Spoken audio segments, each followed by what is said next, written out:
I don't know what's going on here today. What happened? Did the Vancouver Canucks win the Stanley Cup? Like, what the hell are you guys all doing out here? What a party!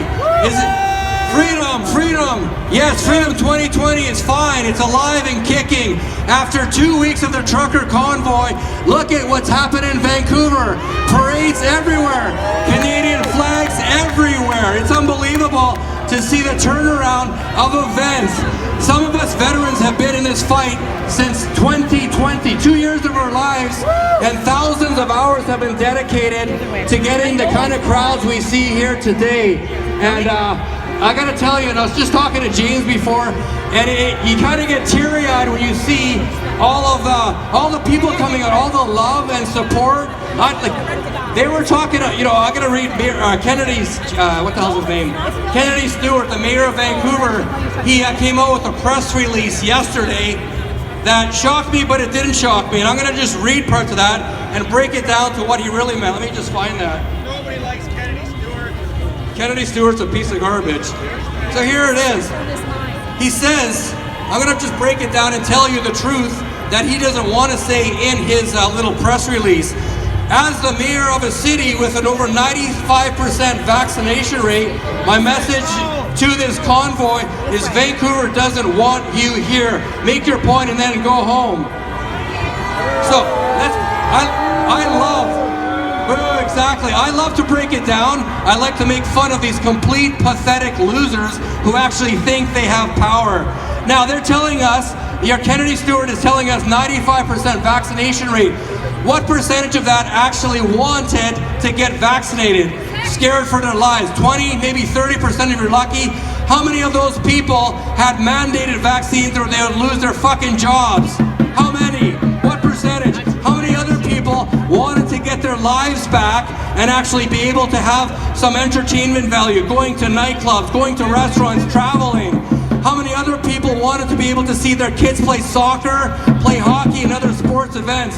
If you break it down, does he really have 95% of the people behind him? No, he doesn't. He doesn't even have 30%, this coward piece of garbage. Then he goes on to say the proposed route passes 3 important healthcare facilities, and he goes, while every Canadian has a right to peaceful and respectfully protest, nobody has the right to promote hate. So he's trying to make it seem like we're all racist, misogynist, anti-this, anti-that, and then he goes on to state that hate has no place in our city. We all have to stand together against hate in all its forms. Where is all the hate? Where's all the anger? Everybody's smiling, everyone's laughing. This is a party, it's not even a protest. Ridiculous. The only people I see hating, if you look over there, there's about 20 people, 15-year-old girls wearing masks who don't know any better, who unfortunately have hate in their eyes. Am I mad at them? No, I'm not. I feel sorry for these kids. My daughter is 15 years old. I understand where they're coming from. These poor children grew up in a time where propaganda was around them at every single corner of the planet. They can't turn anywhere without propaganda. You watch Netflix shows just to unwind. There's some shit in there. You try to go down the street, you see posters. It's everywhere. These poor children have been so deceived and manipulated. Now our own children, not mine, but just children in general, have been divided against people who have not been brought up in the internet. But we're going to bring it back. After all the dust settles, I'm hoping that all these scumbag politicians are not only resigned, but are arrested for what they've done to this country.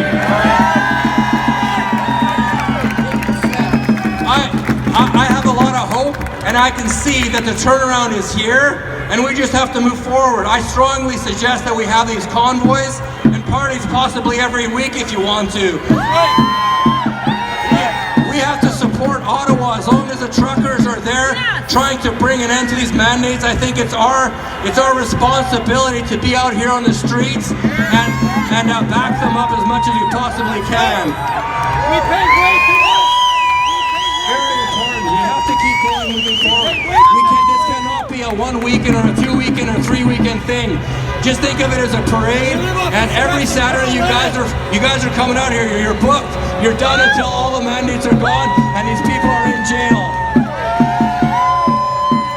And I got one other thing to say. about Justine Castro, and that's spelled, how you spell Justine's last name is Castreau.